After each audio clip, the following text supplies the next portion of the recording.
अरे कुछ होमवर्क दिया था मैंने पिछली क्लास में,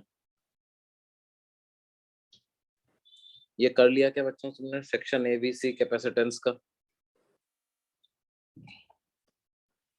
एम आई ऑडिबल बच्चों? मेरी आवाज आ रही है? Yes sir. ओके, होमवर्क कर लिया क्या बच्चों ये वाला?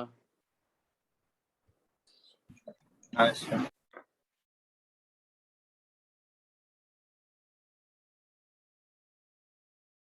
किया? सर कंप्लीट नहीं हुआ। ओके ठीक है, तो अभी हम आगे पढ़ लेते हैं, है ना। आज हम बात करने वाले हैं किसकी?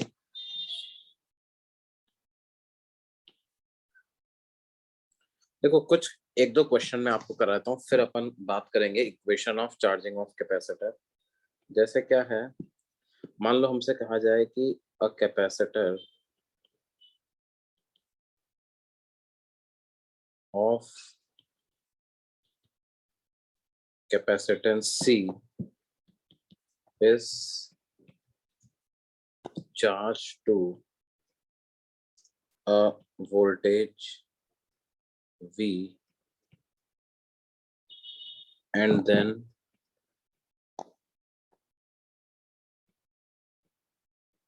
disconnected from the voltage source.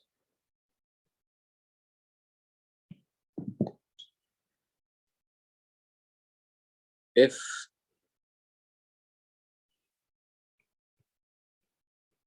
separation between plates is increased to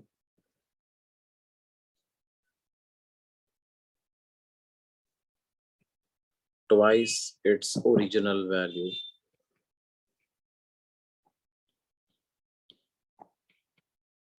then find the ratio of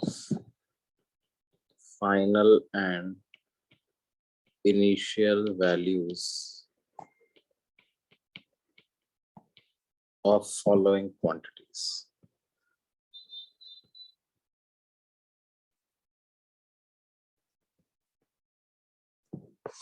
Number one, capacitance. Number two, charge. Number three, potential of capacitor. Number four, electric field intensity.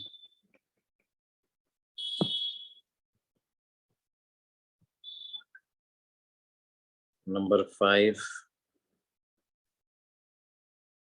energy density. Number six, energy stored. And number seven, force of attraction between plates.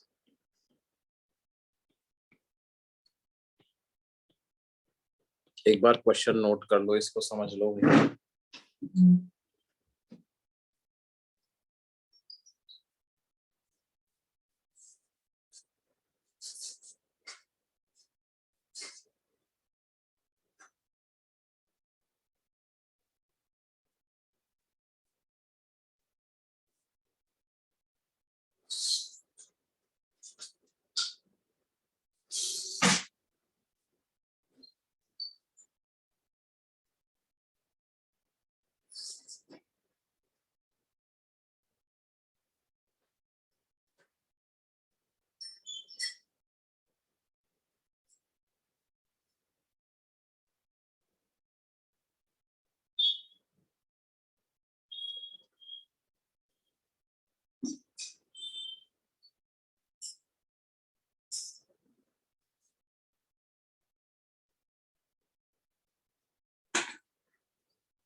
हाँ जी बच्चों, note कर लिया question?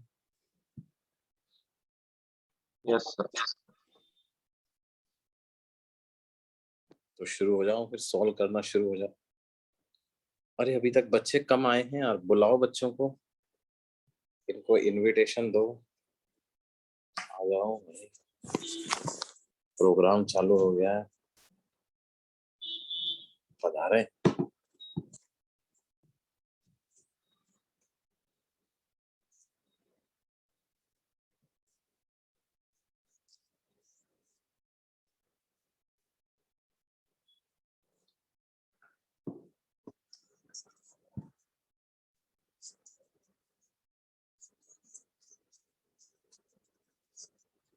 Solve करना चालू करें बच्चों?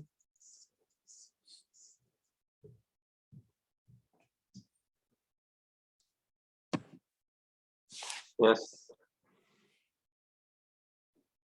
आ जाओ साहब मैदान में, सॉल्व करना चालू करेंगे।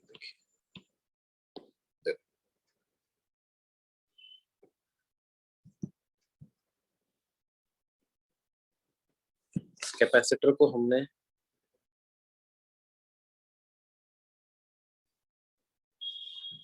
V वोल्ट तक चार्ज कर दिया है, उसका कैपेसिटेंस C है, तो प्लेट्स पे चार्ज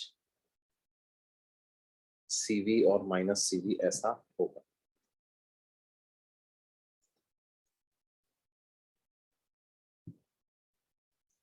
अब देखो किन किन पैरामीटर्स की बात हो रही थी। सबसे पहला मुद्दा क्या था? कैपेसिटेंस ही था शायद, है ना? Yes sir.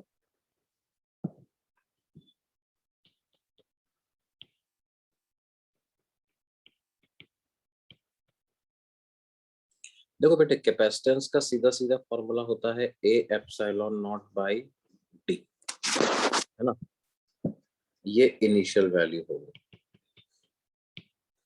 सेपरेशन को D से 2D कर दिया तो नया कैपेसिटेंस क्या हो गया? A epsilon not by 2D। ये फाइनल कैपेसिटेंस हो गया। तो final capacitance upon initial capacitance का रेशियो क्या हो गया? A epsilon not by 2D divided by A epsilon not by D, यानी 1:2।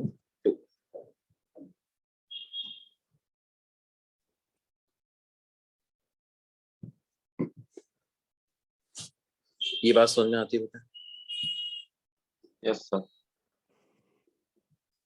अगला मुद्दा था चार्ज।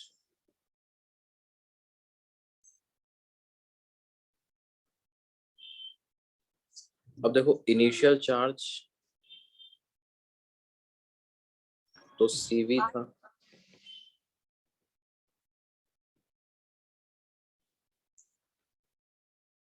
अब ध्यान दीजिए कि आपने कैपेसिटर की प्लेट्स को जो बैटरी का सोर्स था उससे डिस्कनेक्ट कर दिया, और डिस्कनेक्ट करके अब प्लेट्स के बीच का सेपरेशन आप बढ़ा रहे।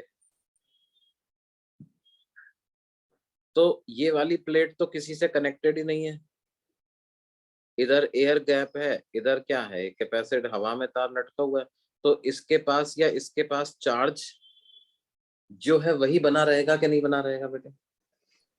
यस। हाँ। जो है वही बना रहेगा, है ना? तो यहाँ पर लॉजिक क्या है? लॉजिक ये है कि since plates of capacitor are not connected to any source,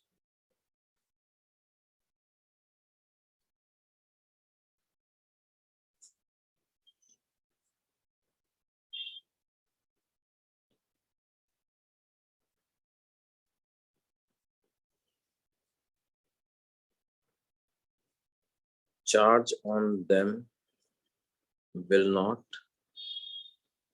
change। तो इसका मतलब Q डैश भी CV के बराबर ही रहेगा। तो final charge upon initial charge का रेशो 1:1 आया कि नहीं आया?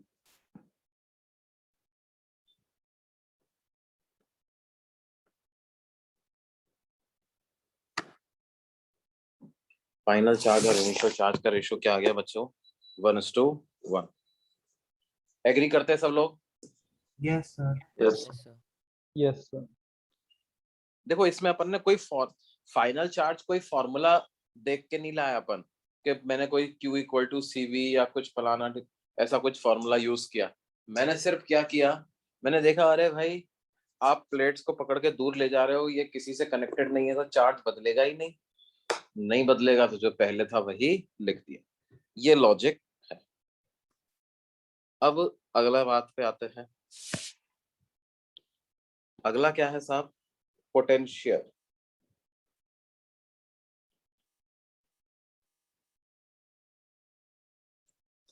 पहले इनिशियल पोटेंशियल लिख देते।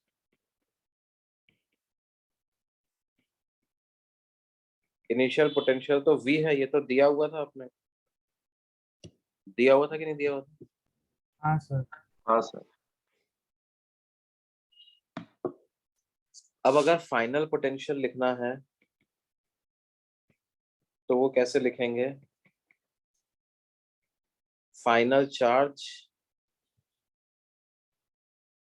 Upon final capacitance. क्यों बच्चों? Q dash by C dash. बोलिए भाई। Yes, sir. Q equal to CV वाली इक्वेशन तो सेटिस्फाइड रहेगी ना यार? Q इक्वल टू CV वाली इक्वेशन सेटिस्फाइड रहेगी तो V को Q बाई C लिख ही सकते हैं अपन। तो ये आ जाएगा Q dash by C dash. Now what is final charge? Final charge तो वही पुराना, कितना? CV। और फाइनल कैपेसिटेंस क्या हो गया बच्चों? आधा हो गया था, एप्सिलॉन नॉट बाय 2D के हिसाब से आधा हो गया था, C बाई 2 रख देते तो ये 2V आ जाएगा कि नहीं आ जाएगा?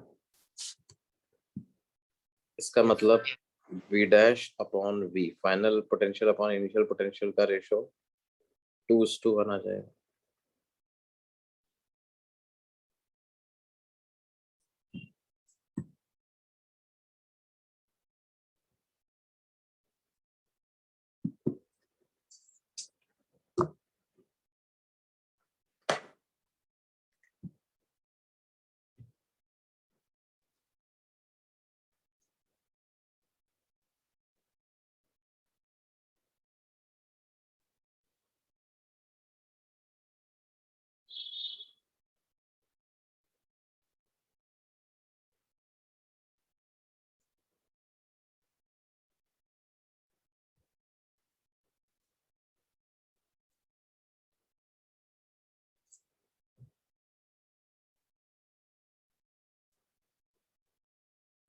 यहाँ तक कोई समस्या बच्चों? समझ में आ रहा है अभी तक सब कुछ?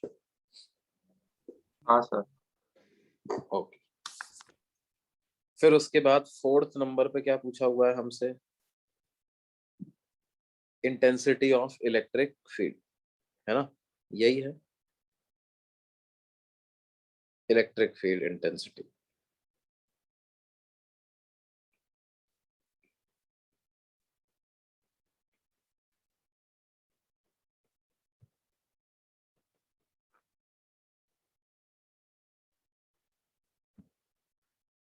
अब इलेक्ट्रिक फील्ड इंटेंसिटी को कैसे लिख सकते हैं?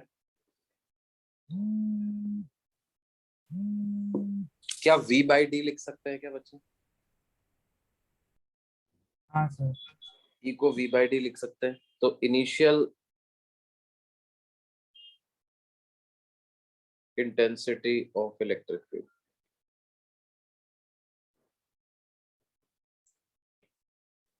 तो वो हो जाएगी V बाई D। या कुछ लोग चार्ज के टर्म्स में लिखना चाहें तो Q by A epsilon not ऐसे भी लिख सकते हैं, है ना? फाइनल इंटेंसिटी लिखना चाहते हो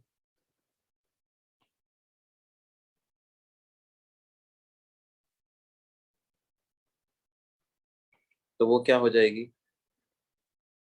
final potential upon final distance V dash upon D dash.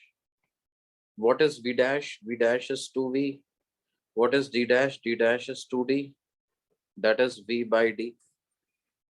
Or we could have also written it in terms of charge, and since charge remains same, वहां से इजीली हमें नजर आ जाएगा कि intensity of electric field remains same.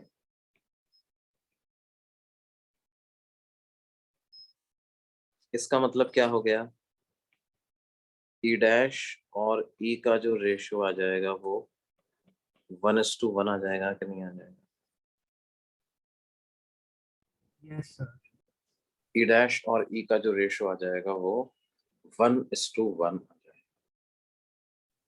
Sir हम्म. इसमें के Q by are square क्यों नहीं लगा सकते? मतलब चार्ज की वैल्यू हम लोग को पता है और आर तो डबल हो रहा है, तो 4:1 रेशियो आता है उससे. अरे मेरे भैया,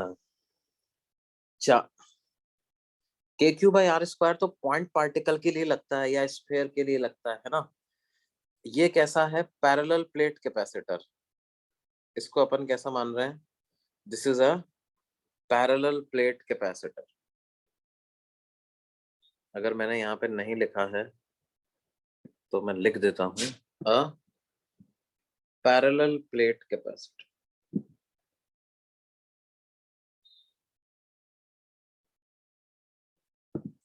तो जो इनफाइनाइटली लार्ज प्लेट होती है उसकी वजह से फॉर्मूला थोड़ी के क्यू बाई आर स्क्वायर होता है. उसकी वजह से क्या फॉर्मूला होता है? Q by 2a epsilon not होता है, एक प्लेट की वजह से, है ना. हाँ सर. और दोनों प्लेट सेम डायरेक्शन में प्रोड्यूस करती है. एक को चार्ज क्यू देते हैं, दूसरे को माइनस क्यू देते हैं. तो क्या होता है? दोनों Q by 2 epsilon not, Q by 2 epsilon not same direction में जनरेट करती है. तो Q by A epsilon not resultant intensity electric field की आती है.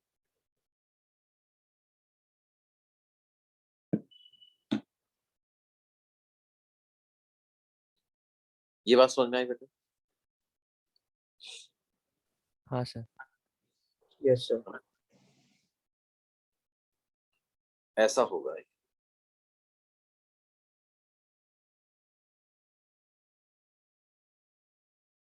क्लियर है बच्चों? बिल्कुल. Yes sir. हाँ sir. Yes, sir. ये हो गया इलेक्ट्रिक फील्ड. फिर उसके बाद था एनर्जी डेंसिटी, है ना. 5वें नंबर पे है एनर्जी डेंसिटी.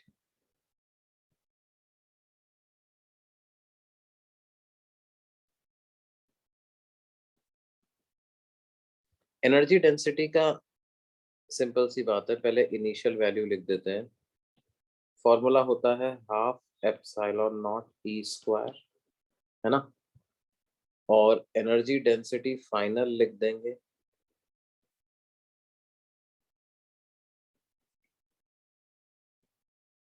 तो वो भी half epsilon naught E dash का स्क्वायर. ई डैश और ई तो बराबर ही आ रहे हैं ना, तो ई डैश का स्क्वायर लिखें या हाफ एप्सिलॉन नॉट ई का स्क्वायर लिखें, ई डैश और ई तो बराबर ही आ रहे हैं सब. तो एनर्जी डेंसिटी की final value upon energy density की इनिशियल वैल्यू का रेशियो क्या आ जाएगा बच्चों? 1:1 आ जाएगा कि नहीं आ जाएगा? हाँ sir. इसका रेशियो आ जाएगा 1:. फिर अगला क्या है?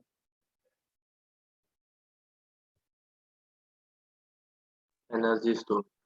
Energy store. तो एनर्जी स्टोर कैसे लिखे बच्चों? क्यू स्क्वायर बाई 2c से लिख दे. Yes, sir.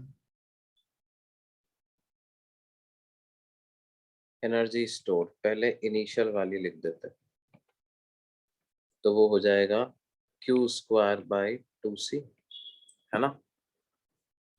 अब एनर्जी स्टोर्ड फाइनल लिख दो.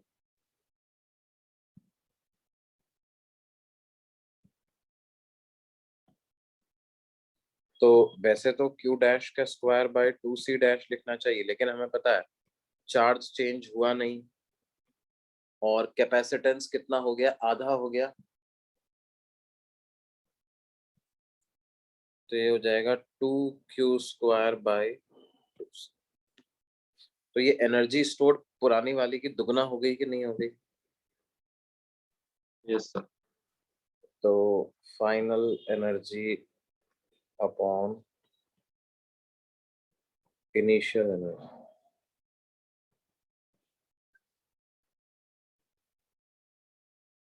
का रेशियो कितना आ जाएगा? 2:1।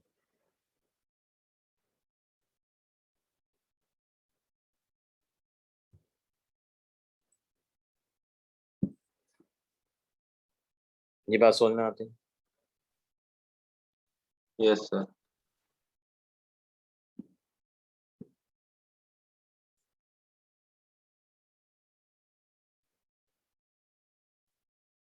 Seventh, force exerted by plates on each other.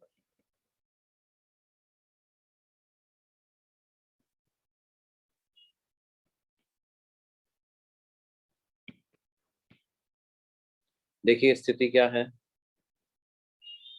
Q minus Q, इनके बीच का डिस्टेंस D, और बाद में Q माइनस Q, बीच का डिस्टेंस 2D। अब जैसे मान लो, क्या ये दोनों प्लेट्स एक दूसरे को अट्रैक्ट कर रही होंगी क्या? हाँ सर। एक दूसरे को अट्रैक्ट कर रहे हैं। मान लो ये फोर्स का मैग्नीट्यूड F, तो फोर्स के मैग्नीट्यूड को क्या लिख सकता हूँ?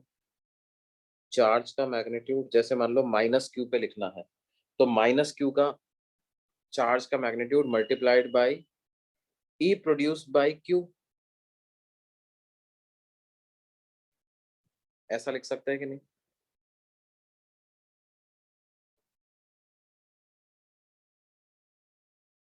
Yes sir. तो ये हो जाएगा Q इंटू, Q ने कितना E प्रोड्यूस किया? Q by 2A epsilon not. देखो रिजल्टेंट इलेक्ट्रिक फील्ड यहाँ पर Q by A epsilon not है, लेकिन Q by A epsilon not में तो माइनस Q का भी कंट्रीब्यूशन आ गया ना बच्चों। तो माइनस Q पे फोर्स निकाल रहे हो, तो उसमें से माइनस Q का फील्ड तो थोड़ी लेंगे, उसको तो हटाएंगे ना। तो Q into Q by 2 epsilon nought, तो क्या वैल्यू आ जाएगी? ये आ जाएगी Q² बाई 2A एप्सिलॉन। और ये फाइनल वाले की बात करें तो क्या कोई फर्क आया? कोई फर्क नहीं आया। माइनस Q पे फोर्स लिखना है तो क्या आ जाएगा?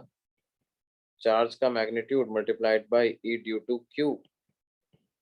चार्ज में तो कोई फर्क आया नहीं है, Q by 2A epsilon nought, तो ये भी आ जाएगा Q² बाई 2A एप्सिलॉन। ये फाइनल फोर्स है, ये इनिशियल फोर्स है, तो फाइनल फोर्स और इनिशियल फोर्स का रेशियो क्या हो जाएगा? 1:1।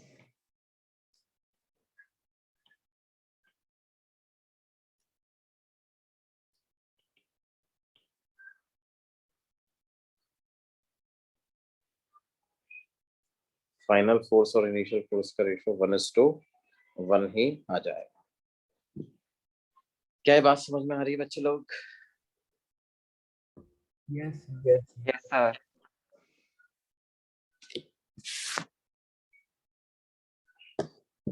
सर अब देखो, सर हाँ अगर कैपेसिटर बैटरी से कनेक्टेड होता तो वोल्टेज हम्म, कांस्टेंट रहता ना।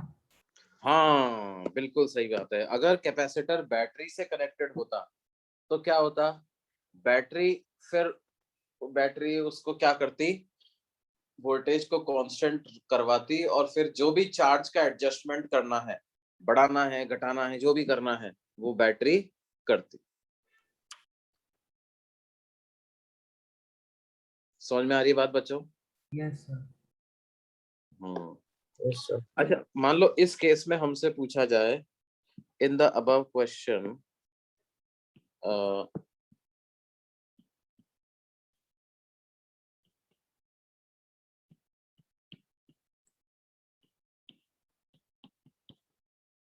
calculate the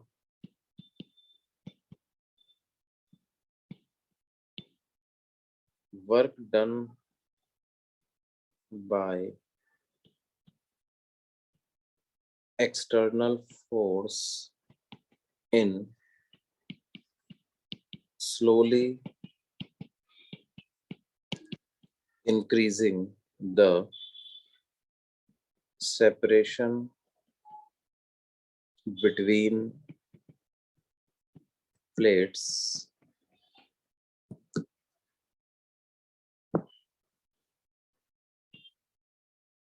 from D to 2D.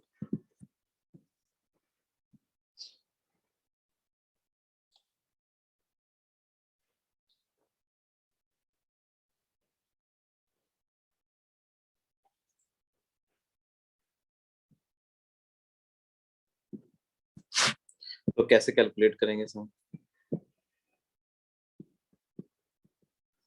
दो method, method 1, method 2।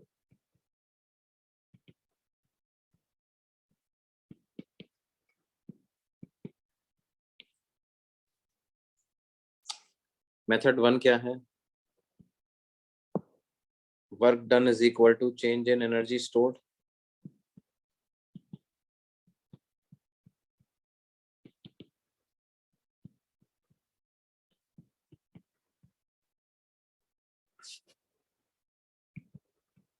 Final energy minus initial energy. Final energy को क्या लिखें? Q square by 2 into C by 2। Initial energy को क्या लिखेंगे? Q square by 2c। तो आंसर इसका Q स्क्वायर बाई 2 आ जाएगा, नहीं आ जाएगा? सर Q को C C और भी, V गिवन है, Q नहीं गिवन। क्या बेटे? सर C और V गिवन है, Q हाँ, नहीं। C और V गिवन है तो Q को C भी रख देंगे ना। Yes, sir. Q को C भी रख डालो तुम, तो हाफ CV स्क्वायर आंसर आ जाएगा। बोलो बच्चों।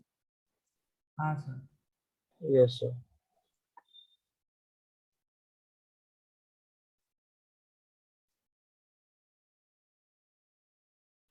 सेकंड मेथड क्या है? सेकंड मेथड है किसी भी फोर्स का वर्क डन क्या होगा? इंटीग्रल F डॉट ds, है ना। देखो प्लेट्स एक दूसरे को Q square by 2a epsilon nought force से अट्रैक्ट कर रही हैं। Plates are attracting each other by a force of कितना? Q square by 2a epsilon nought. तो एक्सटर्नल आदमी को भी स्लोली मूव करवाने के लिए कांस्टेंट फोर्स ही लगाना पड़ेगा। क्यों बच्चों? Multiplied by displacement. डिस्प्लेसमेंट को D लिख दें क्या? Yes sir. तो ये क्या आ जाएगा? Q square by 2 into A epsilon not by D। A epsilon not by D को C लिख दो तो ये आ गया Q square by 2C। Q को CV लिख दो तो ये आ जाएगा हाफ CV स्क्वायर। ऐसा भी कर सकते हैं, दोनों ही तरीके से कर सकते हैं।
समझ में आई बात बच्चों? आगे बढ़े। Yes sir.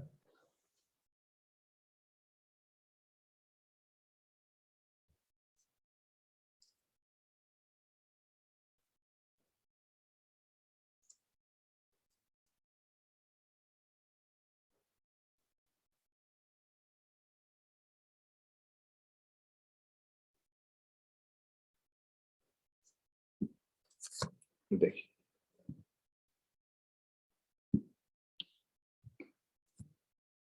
तो ये साहब एक मुद्दा है। अच्छा, इसमें जैसा कि एक बच्चे ने जिक्र किया था, वो भी एक सवाल बनता है, उस सवाल को भी हम लोग कर लेते हैं। क्या है? A parallel plate capacitor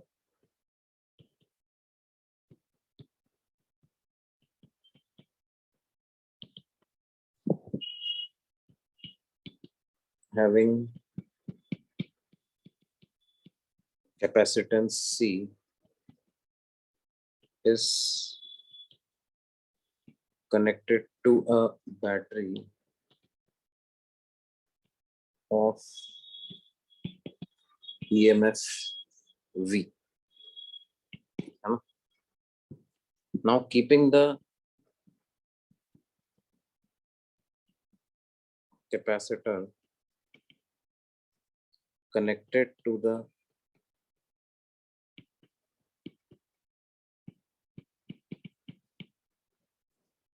the battery, the separation between the plates is increased slowly from D to 2D.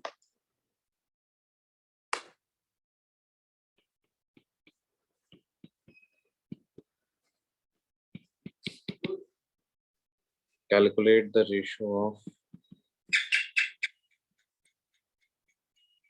final and initial values of following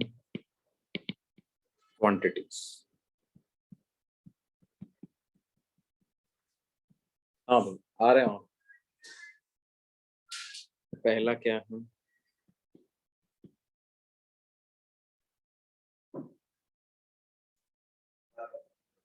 potential,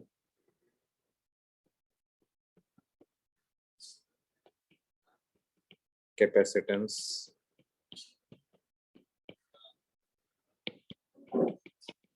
charge,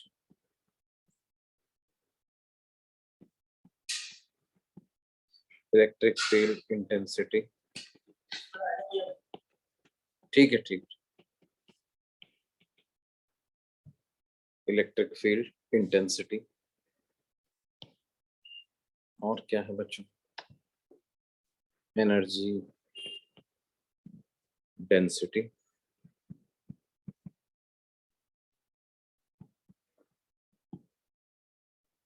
energy store,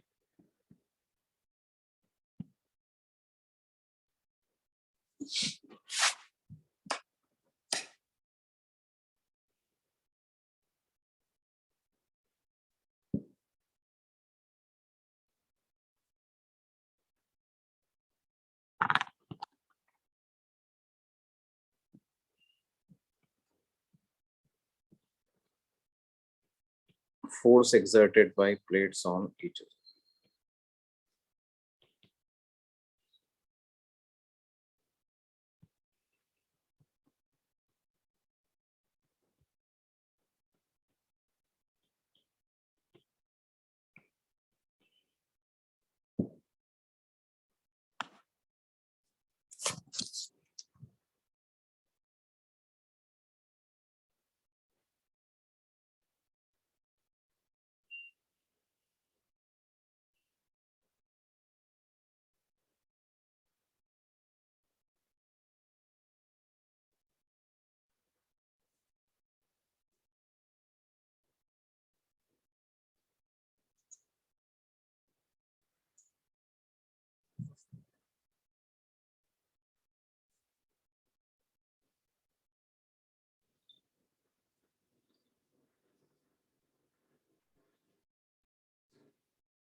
तो देखो बच्चों, क्वेश्चन नोट कर लिया सबने?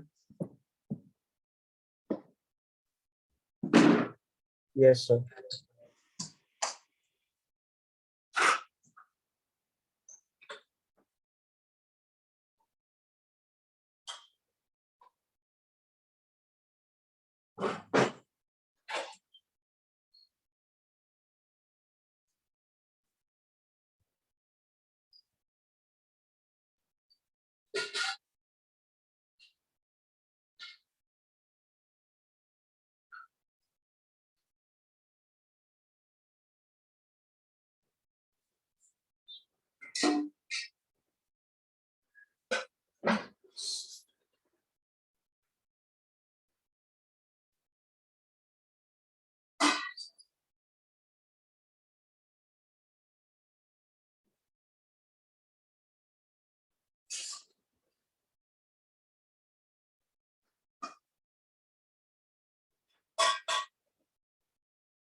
तो देखो इसका सॉल्यूशन स्टार्ट करते हैं अपन, है ना।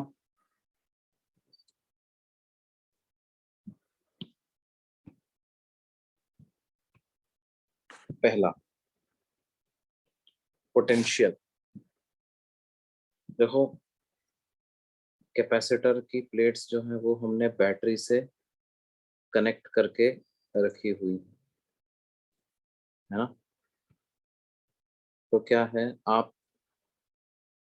सेपरेशन वगैरह कुछ भी बढ़ा दो, क्या होगा, कैपेसिटर के अक्रॉस पोटेंशियल ड्रॉप तो V ही रहेगा ना। क्यों भाई?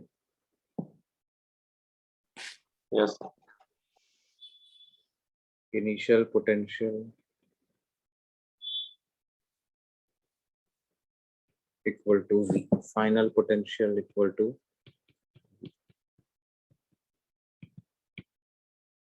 तो रेशो क्या आ जाएगा, रेशो इज 1:2।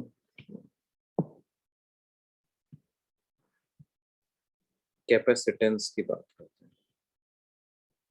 अब देखो कैपेसिटेंस तो चार्ज पोटेंशियल पे डिपेंड नहीं करता। इनिशियल कैपेसिटेंस की अगर आप बात करोगे तो वो हो जाएगा A epsilon nought by D। Final capacitance की आप बात करोगे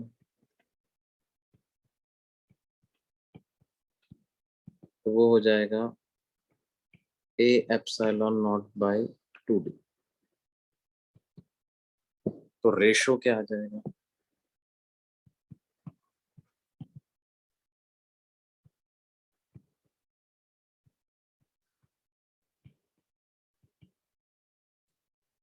वन इज टू टू का रेशो आ जाएगा।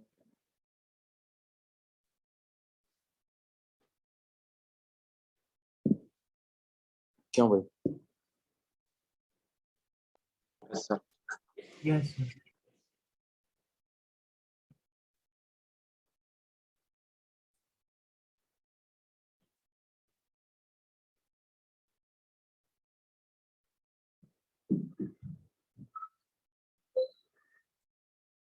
फिर उसके बाद आती है चार्ज की।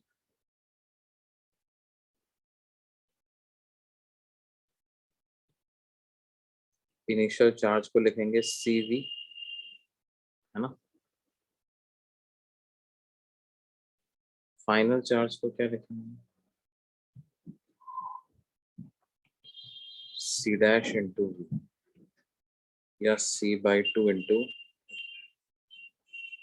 तो final charge upon initial charge का क्या रेशो आ जाएगा,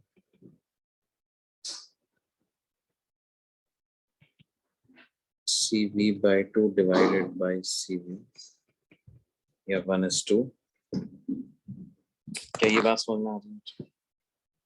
Yes, sir. हाँ सर। फिर उसके बाद अगला क्या था, intensity of electric field.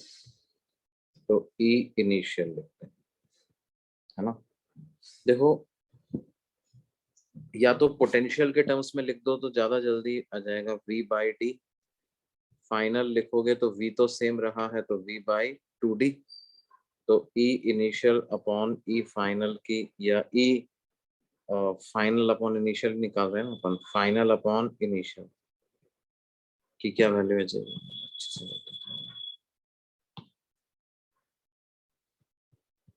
Final upon initial की वैल्यू आ जाएगी V/2D डिवाइडेड बाय V/D।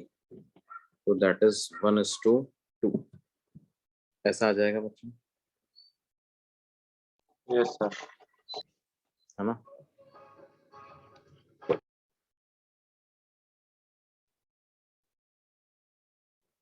या इलेक्ट्रिक फील्ड को लिखने का एक तरीका और होता है जो कि इस केस में थोड़ा सा लेंदियर रहेगा। कैसे, E को चार्ज के टर्म्स में लिखते हैं Q/A एप्सिलॉन नॉट। तो E इनिशियल को लिखेंगे Q/A epsilon not. E final को क्या लिखोगे, Q'/A एप्सिलॉन नॉट। अब Q' क्या होगा बेटे,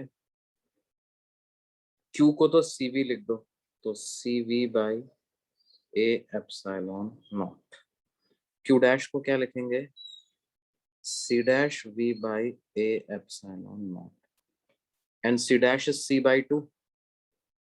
तो C by 2 V by A epsilon naught या CV by 2A epsilon. ये बात समझ में आती है? Yes, sir. है ना?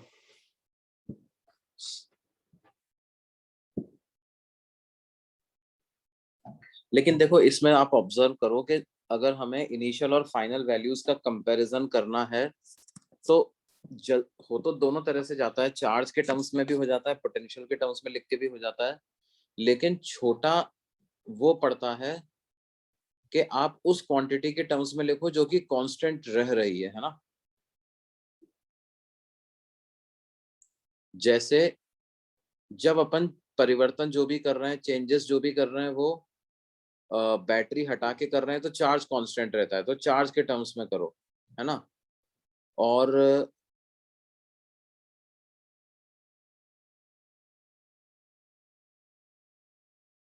अगर बैटरी लगा के कर रहे हो तो V कांस्टेंट रहता है ना, तो V के टर्म्स में करोगे तो फटाफट चीजें आती चली जाएंगी।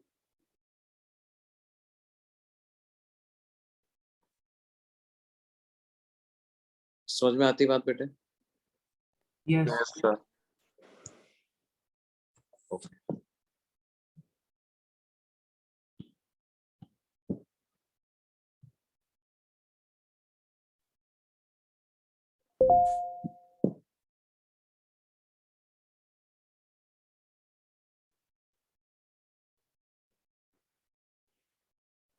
अब अगला है एनर्जी डेंसिटी।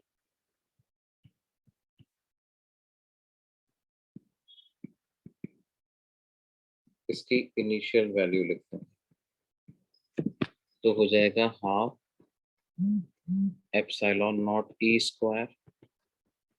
ई को क्या लिख देंगे? V बाई डी, तो V बाई डी का होल स्क्वायर। और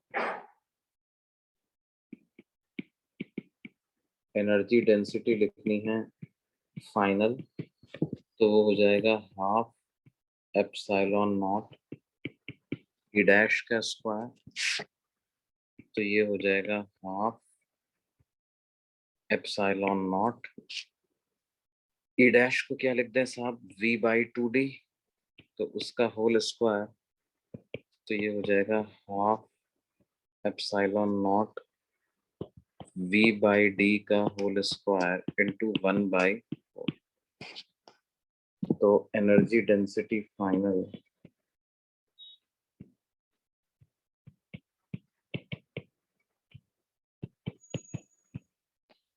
डिवाइडेड बाय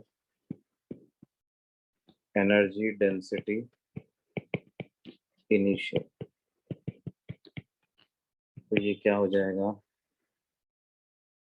1/4 आंसर आ जाएगा कि नहीं आ जाएगा इसका?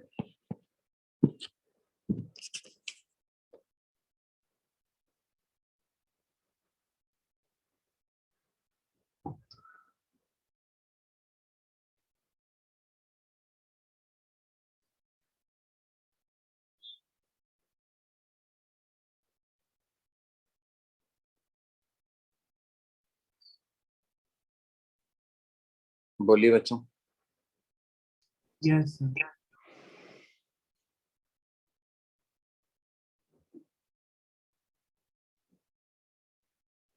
फिर उसके बाद होता है energy stored, initial energy stored. अब देखो एनर्जी का फॉर्मूला हमें V के टर्म्स में पता है, Q के टर्म्स में पता है, किसके टर्म्स में लिखें तो ज्यादा मजा रहेगा? V के टर्म्स में, क्योंकि V कांस्टेंट रहता है। तो इनिशियल लिख दें हाफ CV स्क्वायर, और फाइनल एनर्जी स्टोर्ड लिख दोगे तो आ जाएगा half of C by 2 into V square. तो final energy stored upon initial energy stored का रेशो क्या हो जाएगा? 1:2 आ जाएगा कि नहीं?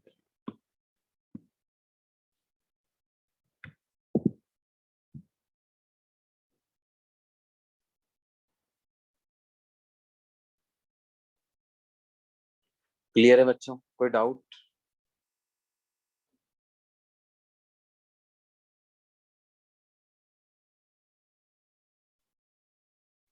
हाँ भाई, कुछ हाँ ना बोलते जाएं।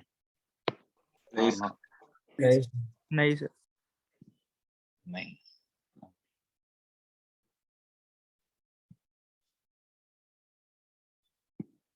अंतिम पड़ाव क्या है? 7th question, force between plates. देखो, फोर्स का फॉर्मूला हमेशा आप यही लगा सकते हो, Q²/2A एप्सिलॉन नॉट, है ना? Q²/2A एप्सिलॉन नॉट, ये फोर्स का फॉर्मूला, ये हमेशा काम कर जाएगा। Q को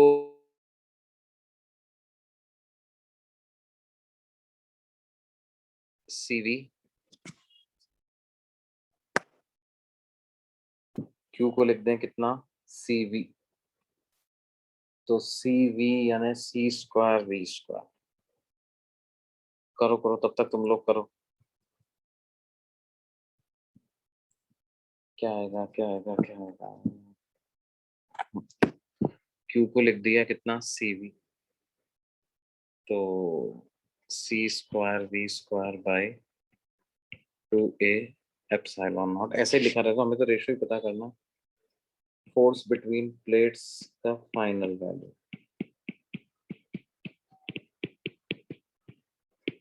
क्या आ जाएगा? Q'²/2A epsilon not. Q' को क्या लिखेंगे? C'(V), C'²V²/2A epsilon not. अब कैपेसिटेंस क्या हो जाएगा? A epsilon not by D। D को 2D लिख दो, तो C' की वैल्यू क्या हो जाएगी? C/2, तो हो जाएगा C²/4 into V²/2A epsilon not, है ना? तो यानी 1/4 हो गया फोर्स। F' की क्या वैल्यू आ गई? 1:2।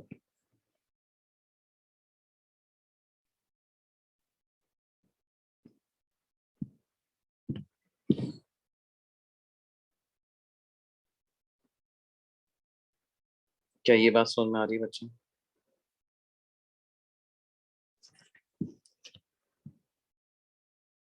Yes sir. यस ओके, तो ये बेसिकली एक टाइप ऑफ क्वेश्चन है।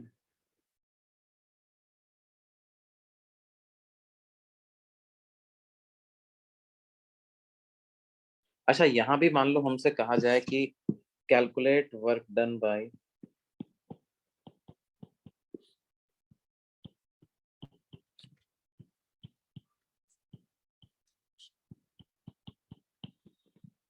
external agent in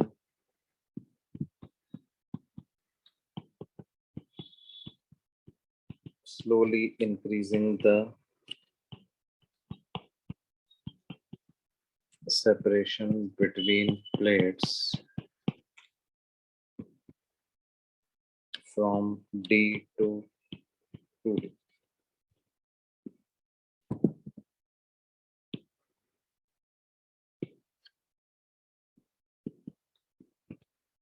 Calculate work done by external agent in slowly increasing the separation between plates from D to 2D.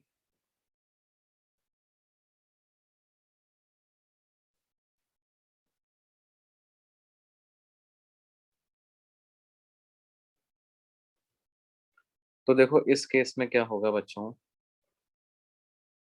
अच्छा, एक एक बड़ी इंटरेस्टिंग चीज नोट करो, तुमने ध्यान दिया नहीं। एनर्जी डिक्रीज का क्या, एनर्जी स्टोर्ड का क्या हुआ, बढ़ी या कम हुई इस केस में? हम कम होगी। कम हो गई है ना। Initial energy stored half C V square, final energy stored half C dash V square, C dash तो सी का आधा है, तो एनर्जी स्टोर्ड कम हो गई कि नहीं हो गई बच्चों? Yes sir. Yes sir. Energy stored तो कम हो गई। पिछले वाले केस में हमने कहा था यार वो एक्सटर्नल एजेंट वर्क कर रहा है तो एनर्जी इसकी बढ़ रही है। अब यहाँ पे तो एनर्जी कम हो गई, इसका मतलब एक्सटर्नल एजेंट ने नेगेटिव वर्क किया है क्या? Yes sir. अच्छा, लेकिन ध्यान दो, प्लेट्स तो एक दूसरे को अट्रैक्ट ही कर रही है ना, कि अब रिपेल करने लग गई प्लेट्स एक दूसरे को।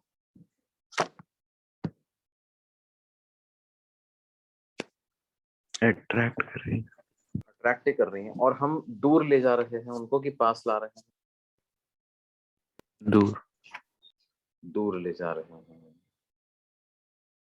तो दूर ले जा रहे हैं और प्लेट्स अट्रैक्ट कर रही हैं, तो फिर साहब ये ऐसा कैसे हो रहा है?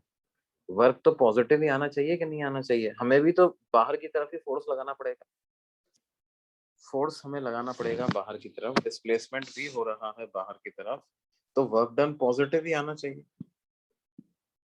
क्यों बेटे? हाँ सर।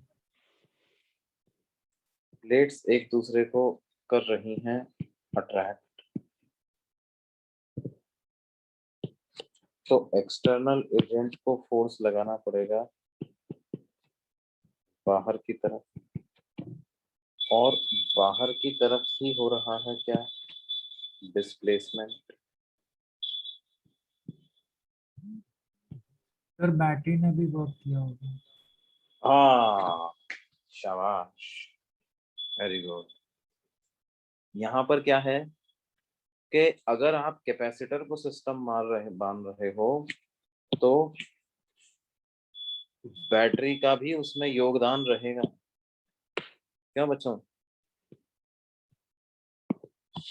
अगर हम कैपेसिटर को सिस्टम मानेंगे तो क्या है, सिर्फ एक्सटर्नल फोर्स ही वर्क नहीं कर रहा उस पर, बैटरी भी उसको एनर्जी सप्लाई कर रही है या एनर्जी उससे ले रही है। इस केस में देखो, अच्छा चार्ज का क्या हुआ, कैपेसिटर पे चार्ज बढ़ा के कम हुआ बच्चों?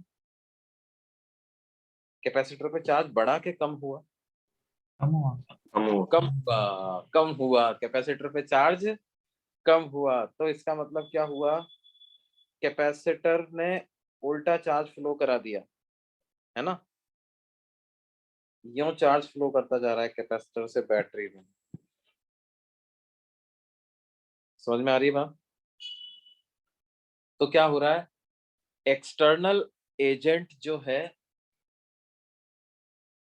हम ऐसे लिख सकते हैं क्या, देखो अब इक्वेशन समझना कैसे लिखूंगा मैं। Work done by external agent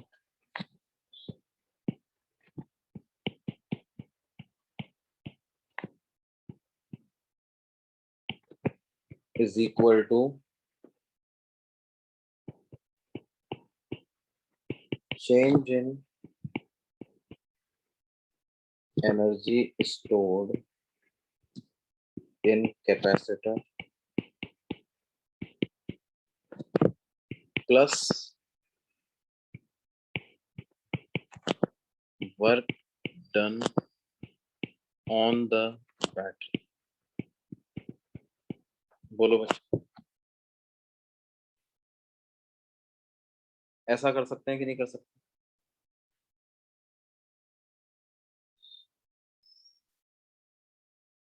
मतलब ये इक्वेशन लिखते समय आप यूं सोचो कि मैंने क्या कर लिया, कैपेसिटर और बैटरी को एक सिस्टम मान लिया, है ना।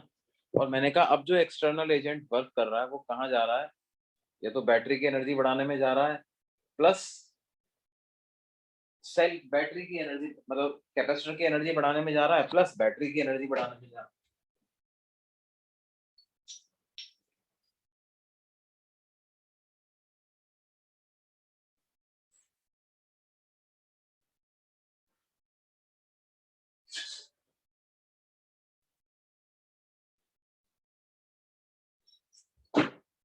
क्या ये बात क्लियर है बच्चों? Yes sir. तो work done by external agent कितना आ जाएगा? Change in energy stored in the capacitor, U final minus U initial. Work done on the battery तो कितना आ जाएगा? जो चार्ज फ्लो हुआ है multiplied by EMF of the battery, that is V। अभी फाइनल एनर्जी को क्या लिख दूं? Half C/2 into V square. Initial energy को क्या लिख दे? Half CV square. कितना चार्ज फ्लो हुआ? पहले कैपेसिटर के पास चार्ज था CV, बाद में रह जाएगा C/2 इंटू V, तो CV/2 into 1/4 CV square minus half CV square, तो क्या बचेगा? Minus 1/4 CV square plus 1/2 CV square. तो ये ऐड होकर के 1/4 CV स्क्वायर आ जाएगा कि नहीं? तो work done by external agent क्या आ जाएगा? Work done by external agent equal to 1/4 CV square. आप इसको यूं समझो कि हुआ क्या है, बैटरी पे अपने को टोटल हाफ CV स्क्वायर का वर्क करना पड़ेगा, यानी बैटरी की एनर्जी किस अमाउंट से बढ़ानी पड़ेगी। यहाँ पर बैटरी लोड का काम कर रही है ना। बैटरी काय का काम कर रही है बच्चों? लोड का या सोर्स का? लोड का काम कर रही है। जब अपन प्लेट्स के बीच का सेपरेशन बढ़ाने लग जाएंगे तो बैटरी लोड का काम करने लगी। लोड का काम करने लगी यानी बैटरी की एनर्जी बढ़ा रहे हैं, है ना। कितनी बढ़ रही है बैटरी की एनर्जी? हाफ CV स्क्वायर के बराबर बैटरी की एनर्जी बढ़ रही है। कैपेसिटर की एनर्जी जो कम हो रही है वो 1/4 CV स्क्वायर ही कम हो रही है। तो बची हुई 1/4 CV स्क्वायर एनर्जी कहाँ से आई? एक्सटर्नल एजेंट के वर्क से आई। क्या बात समझ में आई बच्चों? Yes sir. Is it clear? Yes, sir. है ना। अच्छा, अगर अगर मान लो हम सिर्फ कैपेसिटर को सिस्टम मानते, बैटरी को सिस्टम नहीं मानते, तो इक्वेशन कैसे बनाते? Consider only capacitor as our system.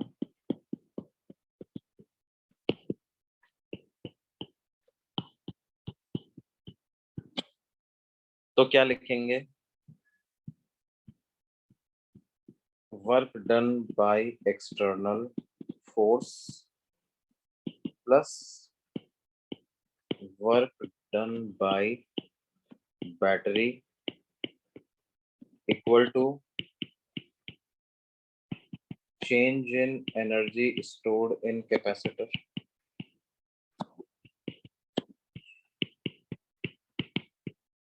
क्या ऐसा लिख सकते हैं बच्चों?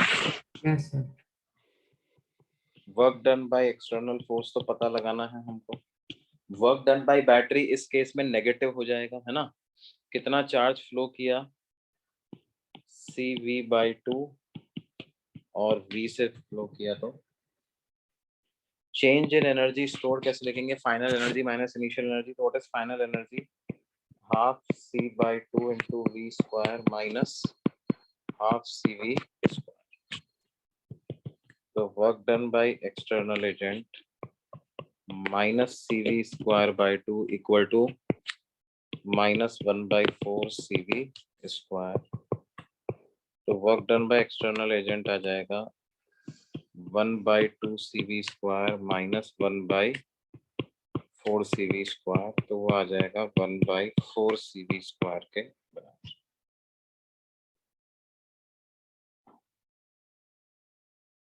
समझ में आई बात बच्चों? Yes sir. ये है ऑल्टरनेट, मतलब मेथड तो सेम ही है, बस इक्वेशन लिखते समय हमने वहां पर क्या था, बैटरी और कैपेसिटर को सिस्टम मान लिया, एक्सटर्नल का वर्क क्या क्या प्रभाव चेंजेस लेके आ रहा है वो लिख दिया। यहाँ पर सिर्फ कैपेसिटर को माना, हमने माना उस पर एक्सटर्नल एजेंट भी वर्क कर रहा है, बैटरी भी कर रही है, तो इस तरह से इक्वेशन बना।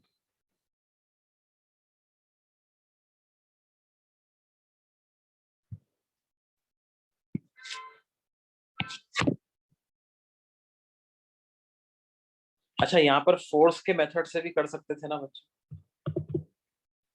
मेथड 3,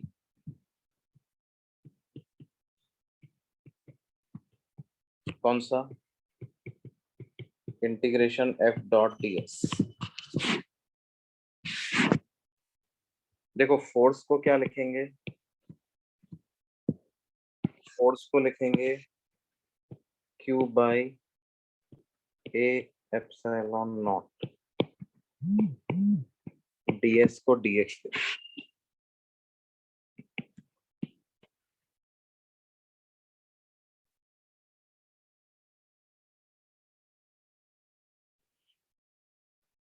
अब चार्ज यहाँ पे कांस्टेंट नहीं है, चार्ज यहाँ पर वेरी करता जा रहा है। सॉरी, ये फोर्स क्या लिख दिया मैंने, Q square by 2a epsilon not होता है ना force, Q square by 2 epsilon. Charge constant नहीं है, चार्ज वेरी करता जा रहा है, तो क्या लिख दूं,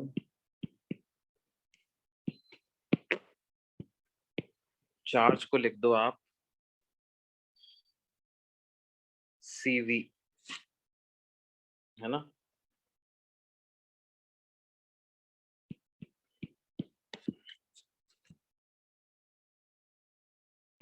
और C को क्या लिख दें, A epsilon not by D, D की जगह लिख देंगे x, तो A स्क्वायर एप्सिलॉन नॉट का square by x square into V square by 2a epsilon not into dx।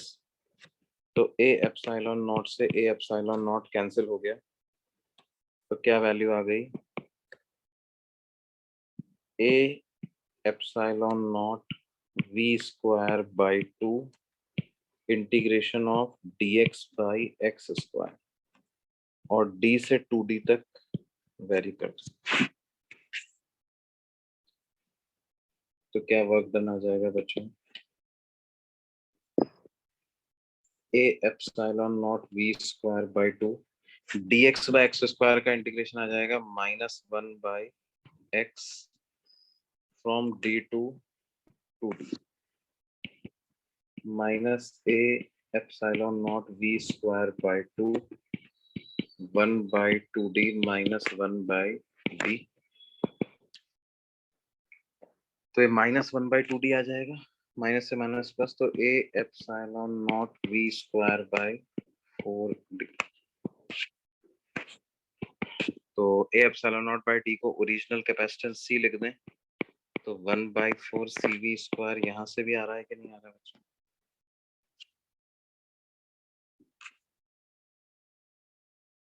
क्या बात समझ में आती है? Yes, sir. है ना।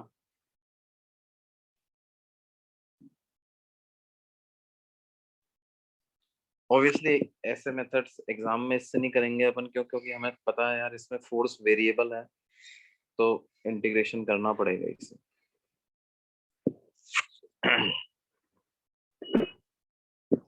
अगले कंसेप्ट पे चलें भाई। हाँ सर। क्या मुद्दा है, charging equation of charging and discharging of capacitor.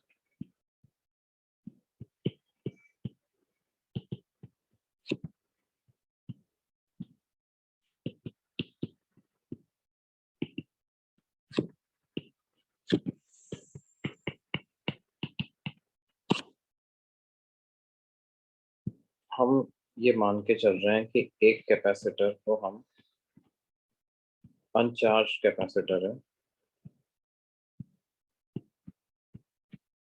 उसको मैंने एक बैटरी से कनेक्ट किया, बैटरी का EMF E है, और ये R जो है वो पूरे सर्किट का रेजिस्टेंस शो करता है, कैपेसिटेंस इसका C।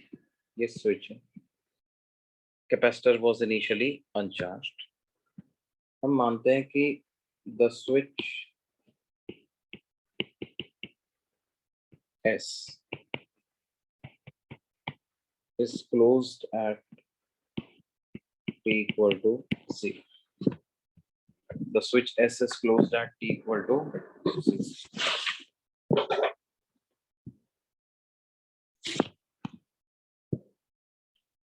तो देखो क्या होगा, at t equal to 0 plus, 0 plus का मतलब immediately after S is closed, switch close करने के तुरंत बाद क्या होगा, देखो क्योंकि ये बैटरी का ईएमएफ फाइनाइट है, एक रेजिस्टर लगा हुआ है, so only finite amount of current can flow in the circuit, and the finite current cannot change the charge of capacitor in infinitesimally small time, है ना? ये बात मानते हैं कि नहीं मानते? Yes, sir. So since only finite current can flow in the circuit,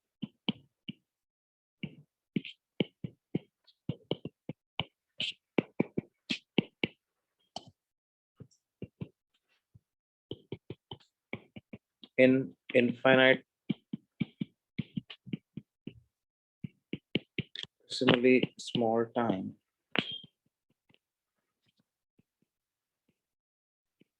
charge on capacitor cannot change. तो हम बोल सकते हैं कि at t equal to 0 plus implies at t equal to 0 plus charge on capacitor will approximately remain 0.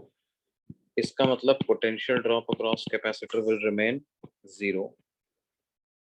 And now since the circuit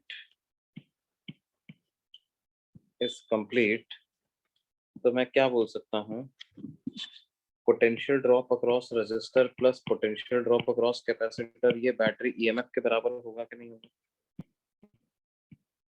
Yes, sir. है ना?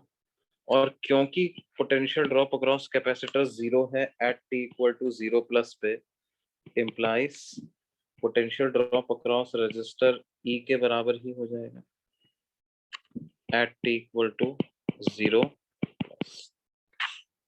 है ना? इसका मतलब सर्किट में करंट कितना फ्लो कर रहा होगा, current at T equal to 0 plus will be equal to E by R, है ना? जितना करंट फ्लो कर रहा होगा उसी रेट से ये कैपेसिटर चार्ज भी हो रहा होगा। तो क्या मैं बोल सकता हूँ कि initial rate of charging of capacitor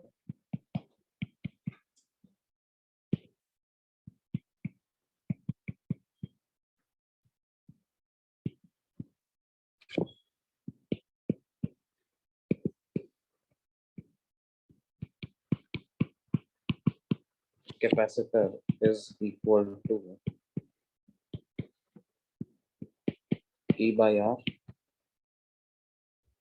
बोलो बच्चों, Yes, sir. है ना? मतलब ध्यान दो, current at any instant will also be equal to rate of charging of capacitor.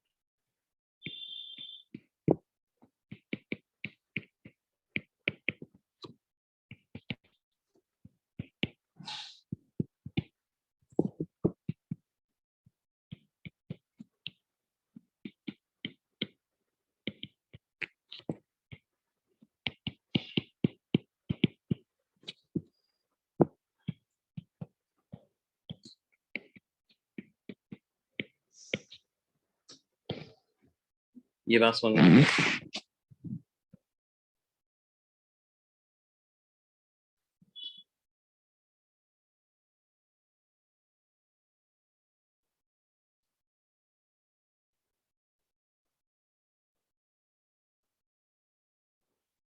चलो प्रीवियस पे हाँ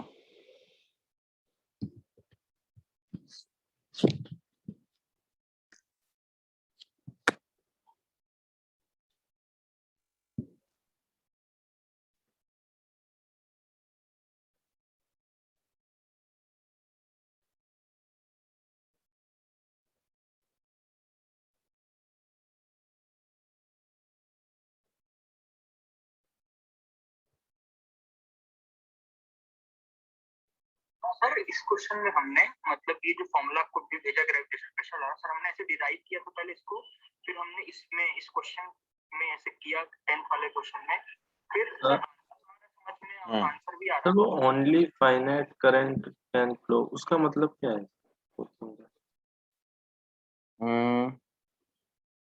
only finite current can flow.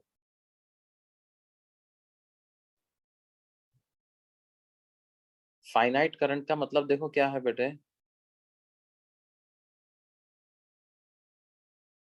भाई करंट कौन फ्लो करवाएगा? यहाँ पर बैटरी तो फ्लो करवाएगी, है ना? Yes sir. अच्छा, अब कैपेसिटर के अक्रॉस ड्रॉप प्लस रेजिस्टर के अक्रॉस ड्रॉप मिला करके ईएमएफ ऑफ द बैटरी के बराबर है। इसका मतलब रेजिस्टर के अक्रॉस ड्रॉप की मैक्सिमम वैल्यू ई आ सकती है, तो मैक्सिमम करंट जो सर्किट में फ्लो कर सकता है वो ई बाई आर फ्लो कर सकता है ना? यस तो भाई अगर तुम कहते हो कि साहब क्या है, जैसे ही मैंने स्विच क्लोज किया वैसे ही चार्ज मान लो इसका 1 कूलम हो गया, तो ऐसा पॉसिबल थोड़ी है कि क्लोज करते ही चार्ज 1 कूलम हो जाएगा? पॉसिबल है क्या? नहीं सर। ये तो पॉसिबल ही नहीं है ना? क्योंकि अगर मान लो 1 कूलम चार्ज हो गया कितने समय में, dt, इसका मतलब इस सर्किट में dt टाइम में 1 कूलम चार्ज हो गया, तो 1 कूलम को तुम dt से डिवाइड करोगे तो इसका मतलब करंट तो इनफाइनाइट हो गया कि नहीं हो गया बेटे? Yes sir. हाँ है सर। ना? Sir next. तो और हम बोल रहे हैं क्योंकि करंट इनफाइनाइट नहीं है, फाइनाइट ही है, तो finite value multiplied by dt करोगे आप, तो वो तो जीरो को ही अप्रोच करेगा ना। हाँ सर।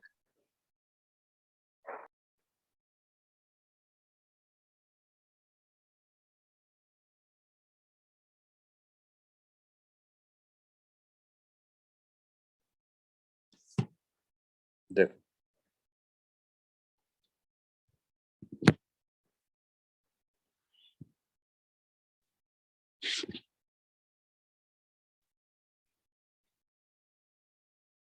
भाई आप ऐसे सोचिए कि सर्किट में अगर आई करंट फ्लो होता है तो dt टाइम में कितना चार्ज फ्लो हो जाएगा, आई dt, है ना?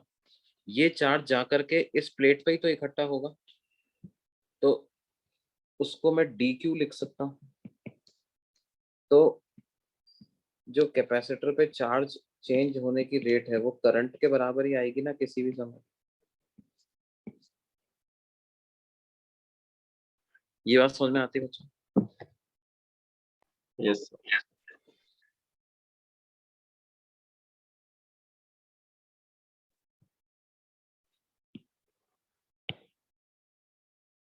ठीक है, तो ये तो just after switch is closed की बात आ गई।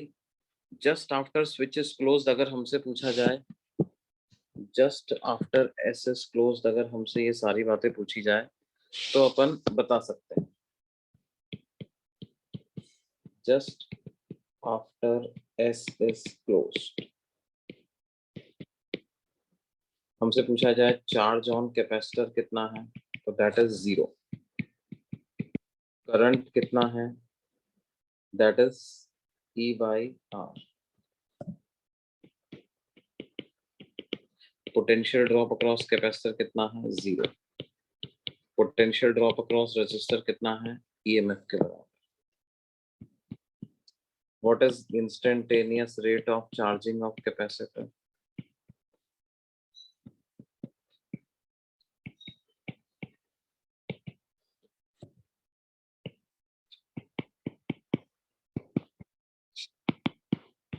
so that is equal to E by, ये सब के सब कब हैं? Just after switches close. अब देखो इसके बाद क्या होगा,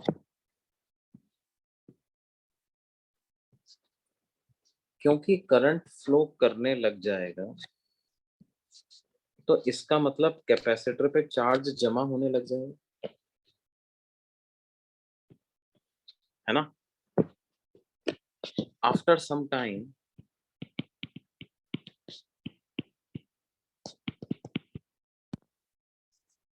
capacitor will gain some charge,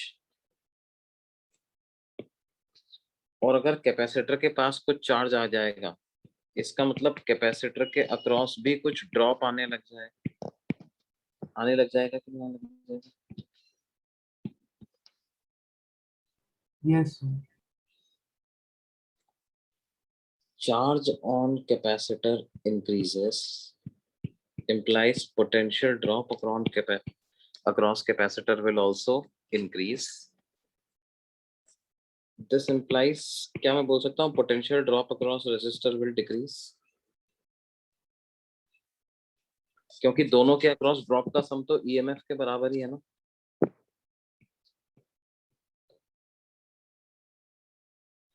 potential drop across resistor plus potential drop across capacitor EMF के बराबर है।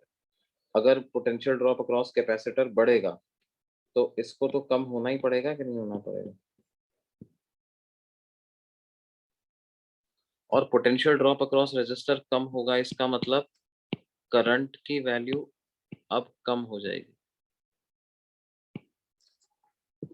तो धीरे धीरे क्या होगा, as time increases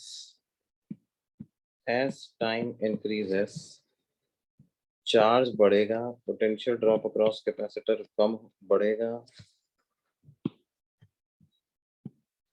potential drop across resistor कम होगा, करंट की वैल्यू भी कम होगी। लेकिन ध्यान दो, जब तक करंट इसी दिशा में फ्लो करता जा रहा है, टिल देयर इज करंट, ये चक्र चलता जाएगा कि नहीं चलता जाएगा?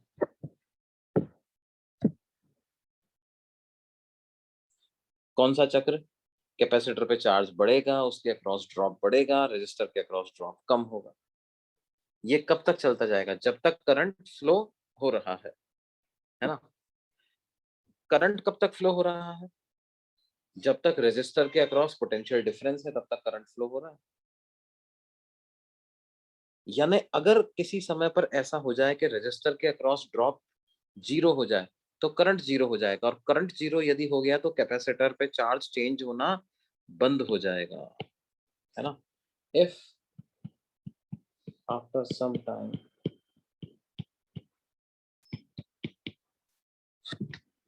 क्योंकि पोटेंशियल ड्रॉप अक्रॉस रेजिस्टर कम हो रहा है,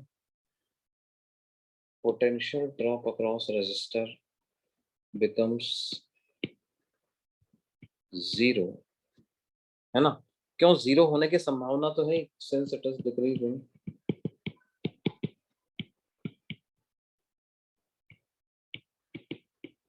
it will become 0.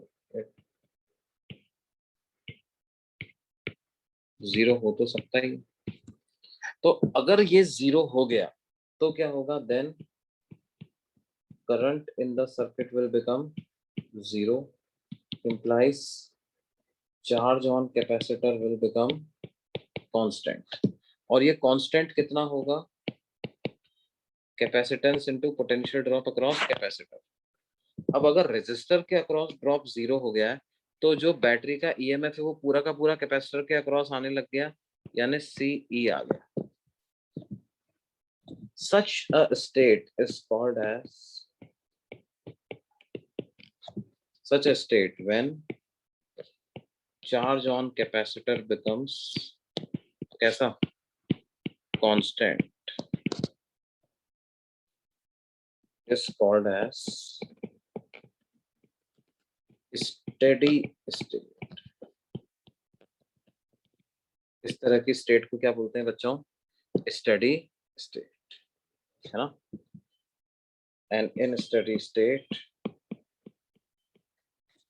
Steady state की पहली मतलब डेफिनेशन ही ये है, charge on capacitor becomes constant, current in branch containing capacitor becomes zero.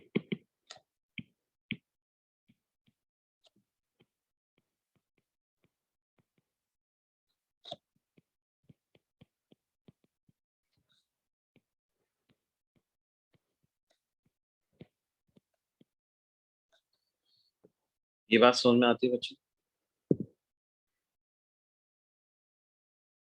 Yes sir. है ना? तो कभी भी आपके सामने कोई भी सर्किट आए, कहे साहब स्टडी स्टेट में बताओ कुछ चीजें, तो हमें सबसे पहले तो बाद में सब चीज लिखेंगे, पहले तो ये समझ जाना है कि स्टडी स्टेट का मतलब है क्या। स्टडी स्टेट का मतलब है कैपेसिटर पे चार्ज कांस्टेंट हो गया है। स्टडी स्टेट का मतलब है कैपेसिटर पे चार्ज कांस्टेंट हो गया है, कैपेसिटर वाली ब्रांच में करंट फ्लो होना बंद हो गया है। ठीक है,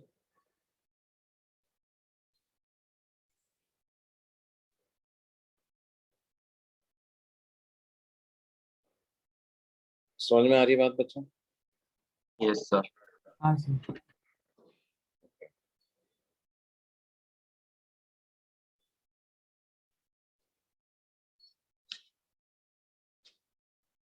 ठीक है बच्चों, तो बाकी जो है फिर अपन अगली क्लास में कंटिन्यू करेंगे इसको, है ना?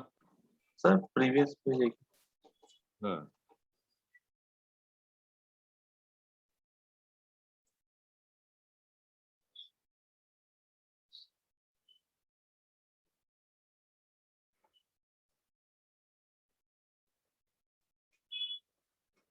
हो गया। हो गया बेटा।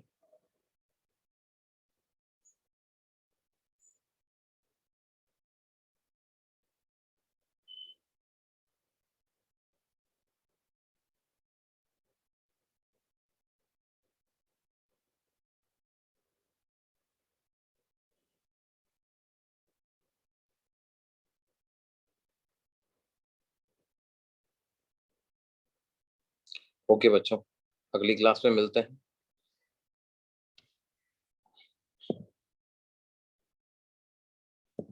Bye sir. बाय बाय बच्चों।